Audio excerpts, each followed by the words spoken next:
उगाची भीतोसी भय हे पडू दे,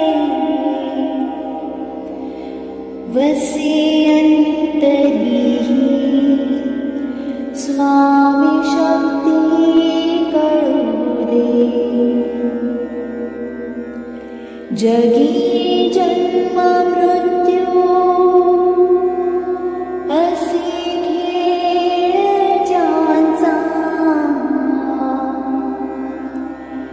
नको घाबरू तू, असे बाळ त्यांचा अशक्य हि शक्य करतील स्वामी, अशक्य हि शक्य करतील स्वामी।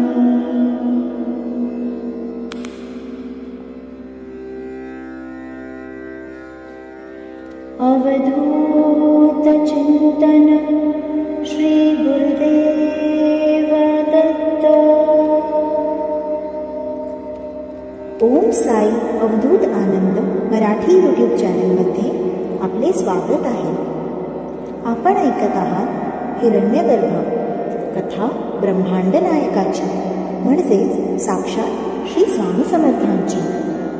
स्वामी कृपेनेच मी ही कथा आपल्यासमोर मांडत आहे। स्वामी हसून आपल्याला आशीर्वाद देत आहेत असे दृश्य कल्पना करा आणि त्यांचे स्मरण करा। श्री स्वामी समर्थ। कथा 23वी। कथेचे नाव आहे रघुनाथाची कसोटी। 19व्या शतकाची सुरुवात झाली होती।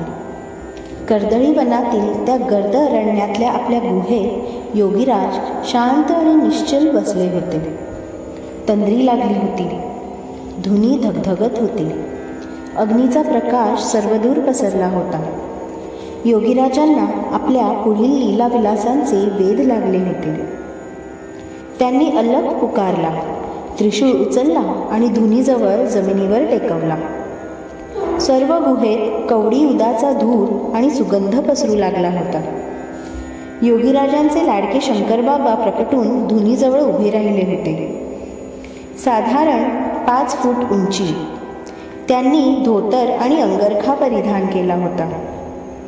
चेहऱ्यावर मधमाशांच्या पोळ्यासारखी कुरळी दाढी, भेदक पण तारवटल्यासारखे वाटणारे डोळे, कपाळावर त्रिपुंड गंध, दोन्ही हातांच्या 8ही बोटांत सोन्याच्या चकाकणाऱ्या अंगठ्या आणि योगीराजांप्रमाणेच अजानुबाहू मूर्ती। शंकरबाबांनी योगीराजांना प्रेमपूर्वक मुजरा केला आणि विचारले, मालक, आता का बरं आठवण केलीत माझी? आपल्या लाडक्या शंकरबाबांना पाहून योगीराजांना अतिशय आनंद झाला होता। त्यांनी उठून शंकरबाबांस घट्ट आलिंगन दिलं। योगीराज शंकरबाबांस सांगू लागले, शंकर, आपल्याजवळ आता वेळ फार कमी आहे। माझे लीला सहचर पुढील 70-80 वर्षांत माझ्या भारत भ्रमण यात्रेवेळी आणि प्रज्ञापुरीतील माझ्या 22 वर्षांच्या वास्तव्यात माझ्या आज्ञेने माझ्या लीलांमध्ये वेगवेगळ्या रूपात सहभागी होणार आहेत। मी निवडलेल्या सर्व सिद्धांची परीक्षा घेऊन मगच मी त्यांना माझ्या लीलांत सहभागी करून घेणार आहे। तुझ्या पुण्यनगरीत रघुनाथ शास्त्री नावाने जन्मलेल्या एका सिद्धाची परीक्षा घेण्याचे काम मी तुला सोपवत आहे। रघुनाथाचा पूर्वजन्मातील अभ्यास उत्तम आहे। मी त्यास कैलास पर्वतावर ओंकार दीक्षाही दिली आहे, परंतु कलियुगात जन्म झाल्यामुळे त्याच्या अंतरंगातील परमात्म्याची त्यास जाणीव नाही। तुला त्याच्याबरोबर काही काळ राहून त्यास त्याच्यामधल्या माझ्या अस्तित्वाची जाणीव करून द्यायची आहे। यासाठी आपल्याला त्याची परीक्षाच घ्यावी लागेल। शंकरबाबांनी स्मित केले आणि योगीराजांपुढे नतमस्तक होत ते म्हणाले, मालक, आपल्या आज्ञेची तामिली होईल। योगीराज शंकरबाबांकडे कौतुकानं पाहत होते। काही क्षणांतच योगीराजाचं दर्शन डोळ्यांत साठवत असलेले शंकरबाबा गुहेत पसरलेल्या धुरात विरून गेले. श्रावण महिना होता. पुण्यनगरीतील शनिवार वाड्यावर एकच धांदल उडाली होती. श्रीमंत पेशवा बाजीराव दुसरे यांचा कार्यकाळ सुरू होता. आज श्रीमंतांनी रुद्र स्वाहाकार केला होता. त्यानिमित्त सहस्त्र ब्राह्मण भोजनाचे उदक सोडले होते. शनिवार वाड्यावर आमंत्रित ब्रह्मवृंद जमू लागला. त्यात रघुनाथ शास्त्रींचाही समावेश होता.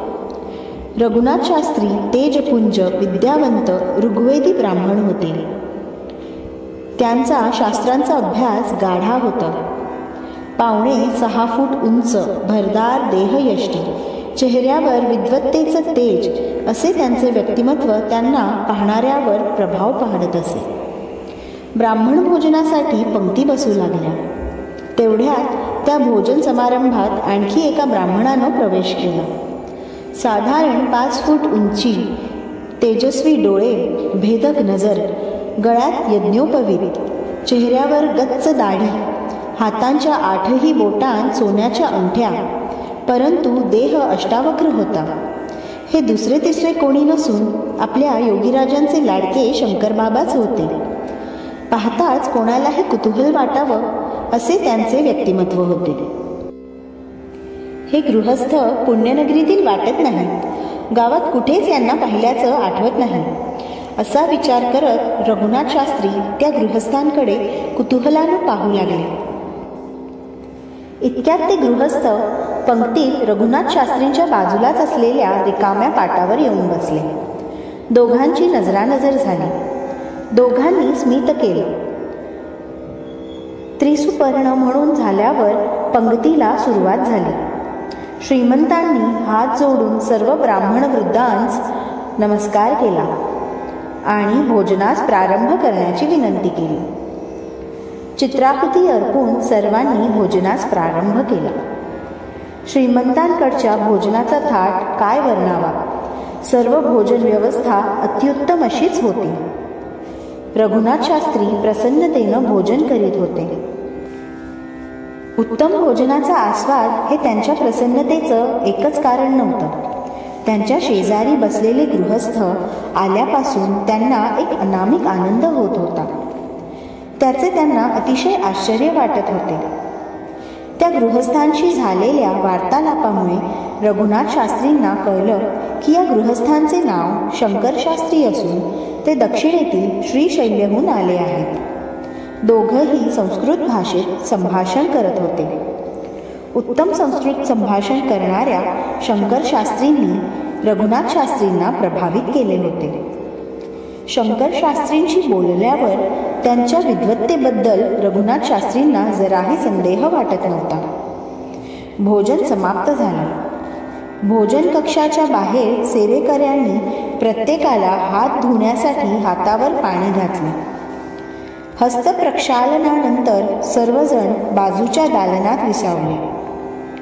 शंकर शास्त्रींना रघुनाथ शास्त्रींनी आदरानं आपल्या बाजूस बसण्याची विनंती केली आणि त्यांना विचारलं, आपला पुण्यनगरीत मुक्काम किती दिवस आहे?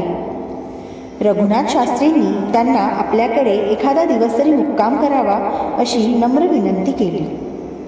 योगीराज घडवून आणत असलेल्या नियतीची शंकर शास्त्री वाटच पाहत होते. त्यांनी त्वरित संमती दिली. श्रीमंतांनी स्वहस्ते सर्वांना तांबूल आणि दक्षिणा दिली. सर्वांचा आदरपूर्वक निरोप घेतला. शंकर शास्त्रींना समवेत घेऊनच रघुनाथ शास्त्री घरी निघाले. रघुनाथ शास्त्रींच्या घरी त्यांच्या पत्नीने त्यांचे हसतमुखाने स्वागत केले. रघुनाथ शास्त्रींची पत्नी जानकीबाई वाईच्या चितळेंची माहेरवाशीण होती. जानकीबाई एक अतिशय प्रेमळ आणि साध्वी स्त्री होती. रात्री फराळ केल्यानंतर दोन्ही विद्वानांनी विविध विषयांवर चर्चा केली. शंकर शास्त्रींनी बोलण्याच्या ओघात आपण हस्तसामुद्रिक आणि रमलविद्या उत्तम रीतीनं जाणतो असे सांगितले. रघुनाथ शास्त्रींनी उत्सुकतेने त्यांना आपला हात पाहण्याची विनंती केली. शंकरशास्त्रींनी रघुनाथांचा हात पाहून विचारलं, तुमचं कुलदैवत कोणतं? आपलं कुलदैवत कोकण भागातील श्री व्याडेश्वर असल्याचं रघुनाथांनी सांगितलं. शंकरशास्त्री पुढे म्हणाले, येणाऱ्या काळात आपणास अपघात संभवतो. त्या अपघातानंतर आपणास अनेक संकटांना सामोरे जावे लागेल. परंतु तो पराशिव तुमच्या कुलदैवताच्या रूपानं तुमच्या पाठीशी सदैव आहे. परमात्मा तुमची परीक्षा घेत आहे, पण तो तुमची काळजीही घेईल हेही निश्चित. हे ऐकून रघुनाथ शास्त्री विचारात पडले, पण विचलित मात्र झाले नाही. विद्वान रघुनाथ शास्त्रींचा कर्मसिद्धांतावर दृढ विश्वास होता. त्यामुळे मिळणारे सुख किंवा दुःख हे आपल्या गतकर्मांप्रमाणेच आपल्या प्रारब्धात लिहून ठेवलेले असते हे ते जाणत होते. तरीही शंकरशास्त्रींनी सांगितलेलं श्री व्याडेश्वर तुमच्या पाठीशी आहे हे विधान त्यांना समाधान देऊन गेले. शंकरशास्त्रींचे आभार मानून रघुनाथांनी त्यांना त्यांची झोपण्याची व्यवस्था दाखवली आणि ते स्वतःच्या शयनकक्षात गेले. रघुनाथ शास्त्रींना कर्मसिद्धांतावर विचार करणं आवडत असे. त्याचबरोबर मग मनुष्यास पुरुषार्थ करण्याचं किती स्वातंत्र्य आहे आणि या दोहोंत परमात्म्याचा हस्तक्षेप किती असतो, तसेच या परमात्म्याच्या कर्मसिद्धांताला धक्का न देता सद्गुरूंची कृपा कशी काम करते हे सर्व त्यांचे आवडते विषय होते. अशा विषयांवरचे ग्रंथ वाचावयास मिळाले तर त्यांना पर्वणीच वाटे. इतर विद्वानांचे या विषयावरील मत समजून घेण्यासही ते नेहमी उत्सुक असत. उद्या शंकरशास्त्रींशी या विषयावर आपण चर्चा करावी असे त्यांनी ठरवले.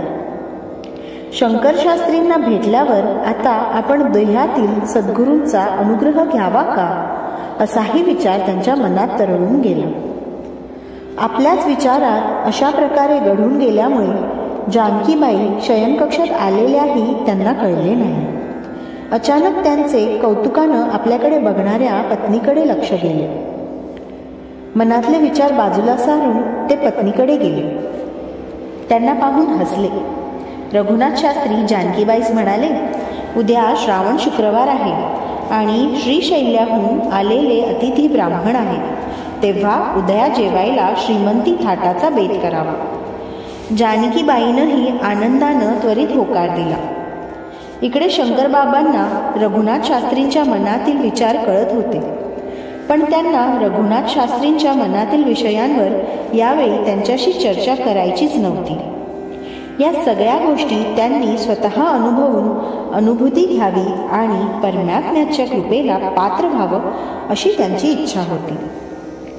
योगीराजांनी त्यांना तेच तर काम दिलेले होते. स्वतःशी स्मित करून शंकरबाबा शयनगृहात आडवे झाले.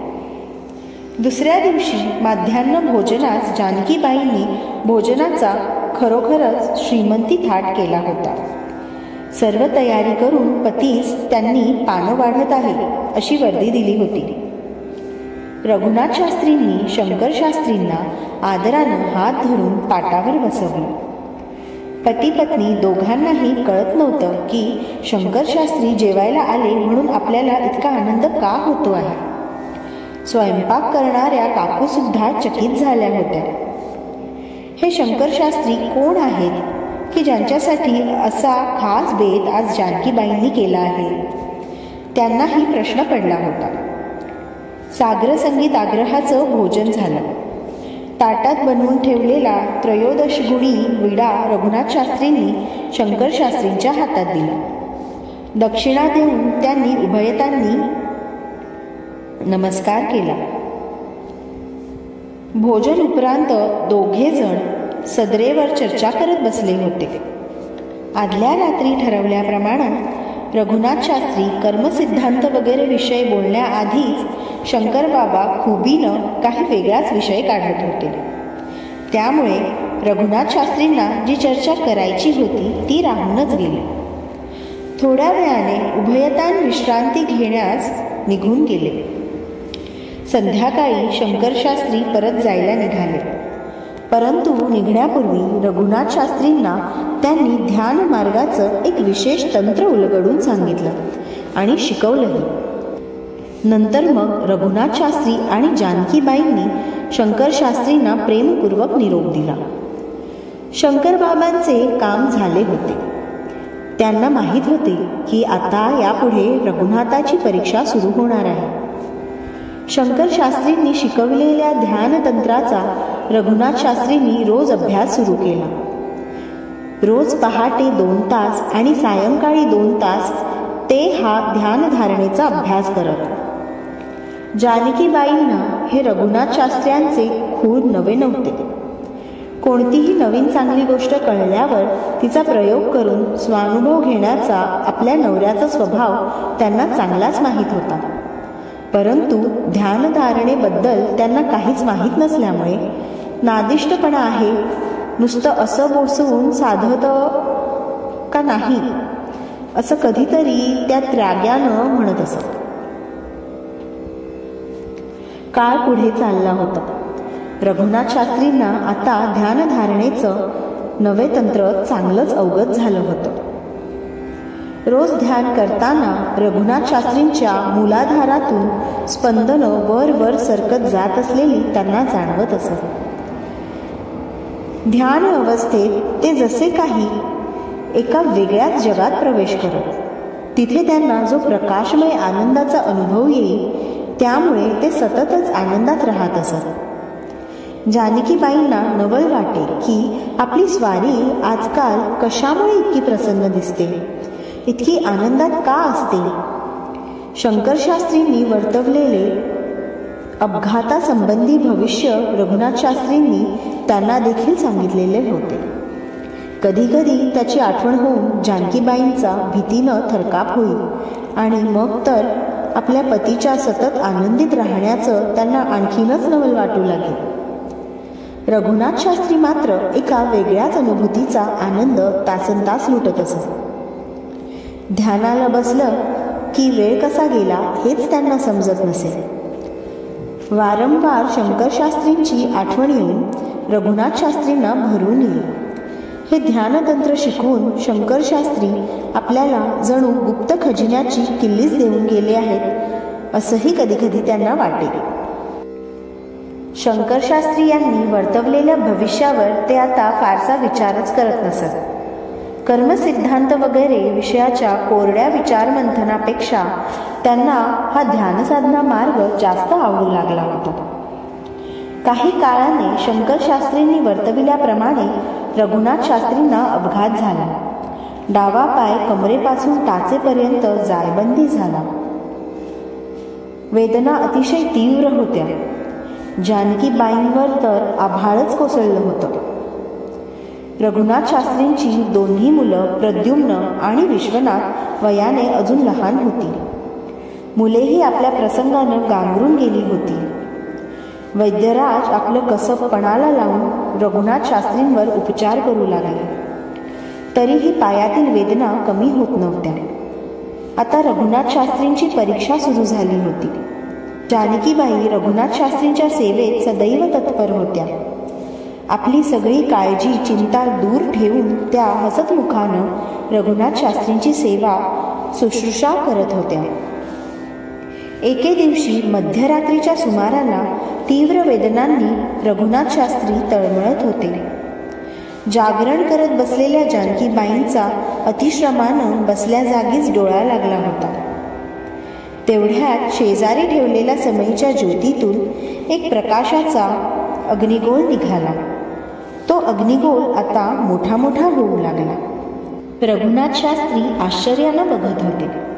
त्यांना कळेना की दिसत असलेला अग्निगोळ सत्य आहे हे अतिवेदनांमुळे आपल्याला हा भास होत आहे. त्यांनी जानकीबाईंकडे पाहिलं. त्या तर बसल्या जागी गाढ झोपल्या होत्या. त्यांना काहीच खबर नव्हती. त्या अग्निगोलातून 7 फूट उंच त्रिशूळ आणि कमंडलूधारी योगीराज प्रकट झाले. ते अतीव तेजस्वी रूप पाहून रघुनाथाचे हात आपोआपच जोडले गेले. योगीराजांनी सस्मित मुद्रेनं रघुनाथास अभयकर उंचावून आशीर्वाद दिला आणि विचारलं, वेदना कितपत होत आहे? नकळत रघुनाथ शास्त्रींच्या डोळ्यातून अश्रू ओघळले. ते उत्तरले, महात्मन, वेदना इतक्या होत आहेत की मी सांगू शकत नाही. योगीराज म्हणाले, बाळा, वेदना कुणाला होत आहेत, तुला का तुझ्या भौतिक शरीराला? रघुनाथ शास्त्री विचारात पडले, पण लगेचच म्हणाले, वेदना शरीराला होत आहेत. मी परमात्म्याच्या स्मरणात दंग आहे. क्षणार्धात शंकर शास्त्रींना विचारायच्या राहून गेलेल्या प्रश्नाचा उलगडा रघुनाथ शास्त्रींच्या मनचक्षूंवर उमटला. क्षणभर रघुनाथांना त्या वेदनांचाही जणू विसर पडला. आजपर्यंत वाचलेल्या सर्व ग्रंथांचं सार त्यांना एका क्षणात उलगडलं. त्यांना उमगलं ते असं, प्रारब्धाचे भोग शरीरापर्यंतच असतात. साक्षी भावाने राहणं हाच पुरुषार्थ. हे ज्ञान प्राप्त होणं हीच परमेश्वरी कृपा किंवा त्या परमात्म्याचा हस्तक्षेप. कर्मसिद्धांताला धक्का न लावता सद्गुरू आपल्या शिष्याला प्रारब्धाला तोंड देण्याची शक्ती देतात. प्रारब्ध सुकर करण्याऐवजी उत्तम सद्गुण अंगी बाणवून पुढील करणं निर्लेप मनाने कृष्णार्पण करण्याइतकी तयारी करून घेतात आणि शेवटी साक्षी भावाने जीवन जगायला शिकवतात. जीवाला मुक्तीच्या मार्गावर अग्रेसर करतात. तरीही ते शिष्याचा हात सोडत नाही. पदोपदी घसरण्याची शक्यता असलेल्या या मार्गावर सद्गुरू सतत आपल्याबरोबर असतात. अशा प्रकारे परमात्म्याच्या कर्मसिद्धांताला जराही धक्का न लावता सद्गुरू कृपा करतात. ज्यांना देहातील सद्गुरू भेटत नाहीत त्यांच्यासाठी ही कृपा त्यांच्या आतील आत्माराम करत असतो. योगीराजांना रघुनाथ शास्त्रींच्या मनात उमटलेले सर्व भाव कळत होतेच. ते सस्मित मुद्रेनं त्यांच्याकडे कौतुकानं पाहत होते. योगीराजांनी रघुनाथ शास्त्रींना शंकर शास्त्रींनी शिकवलेले ध्यान करण्यास सांगितले. रघुनाथांच्या मनात आले की मी तर आता उठून बसू शकत नाही. योगीराज चटकन म्हणाले, अरे, ध्यान तुला करायचं आहे, या शरीराला नाही. ते पुढे सांगू लागले, तुझ्या कुंडलिनीचा प्रवास आता आज्ञाचक्राच्या पुढे सुरू होणार आहे. हा प्रांत सद्गुरूंचा असतो आणि म्हणूनच मी आलो आहे. इथून पुढे साक्षी भावाने जीवन व्यतीत कर. परीक्षा कठीण आहे पण असाध्य नाही, हे लक्षात ठेव. भगवद्गीतेत श्रीकृष्णानं सांगितलेल्या स्थितप्रज्ञतेचा अनुभव तुला आता मिळेल. कल्याणमस्तु. रघुनाथ शास्त्री अंतर्यामी अतीव समाधानाचा अनुभव घेत होते. डोळे अश्रूंनी झरतच होते. योगीराजांच्या पायावर त्यांना कृतज्ञतेनं आपल्या अश्रूंचा अभिषेक करायचा होता. परंतु उठण्यास विफल असलेल्या रघुनाथांनी फक्त हात जोडले आणि मान झुकवून नमन केले. वर बघेपर्यंत योगीराज क्षणार्धात दिसेनासे झाले. रघुनाथ शास्त्री क्षणभर संभ्रमात पडले. जानकीबाई तर गाढ झोपलेल्याच दिसत होत्या. परंतु आपल्या मनाच्या शांत आणि समाधानी स्थितीमुळं आत्ता जे घडलं ते सत्यच आहे हे ओळखून त्यांनी त्या योग्याचे आभार मानले. हेच आपले सद्गुरू आहे ही मनाशी खूणघाट बांधली. आपण त्यांना नाव देखील विचारलं नाही असा विचार क्षणभर त्यांच्या मनात तरळला. पण तोही क्षणभरच. स्वतःशीच ते हसले. नाव किंवा ठिकाण या सर्व गोष्टी महत्त्वाच्या नाहीत हे त्यांनाच उमगलं. सद्गुरूंच्या आज्ञेप्रमाणे वागण्याचं त्यांनी ठरवलं. गेले काही महिने ज्या वेदनांत ते सतत गुरफटलेले असायचे त्या वेदना खरं तर आता थोड्या जास्तच वाढल्या होत्या. तरी रघुनाथांना त्या वेदनांची जाणीव होईनाशी झाली. खिडकीतून पहाटेच्या वाऱ्याची मंद झुळूक आत आली. रघुनाथांनी समाधानानं डोळे मिटले आणि दीर्घ ओंकार म्हटला. पडल्या पडल्याच त्यांचं ध्यान लागलं. क्षणभरातच त्यांच्या पाठीच्या कण्यामधून कारंज उसळल्यासारखं वाटू लागलं. आनंद लहरींची स्पंदनं वरवर सरकू लागली. रघुनाथ शास्त्रींना अवर्णनीय आनंद होत होता.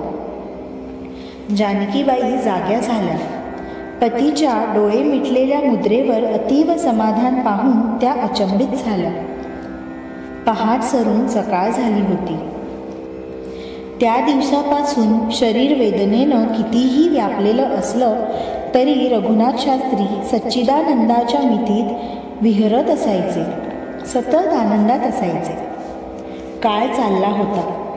जानकीबाई रघुनाथ शास्त्रींची उत्तम व्यवस्था ठेवत होत्या. रघुनाथ शास्त्रींच्या चेहऱ्यावर वेदनेचा एक अंशही दिसायचा नाही. ते सतत प्रसन्न असायचे. पडूनच ते 3-3 तास ध्यानधारणा करत असत. त्यांच्या स्नेह्यांना त्यांच्या आजारपणानं फार वाईट वाटे.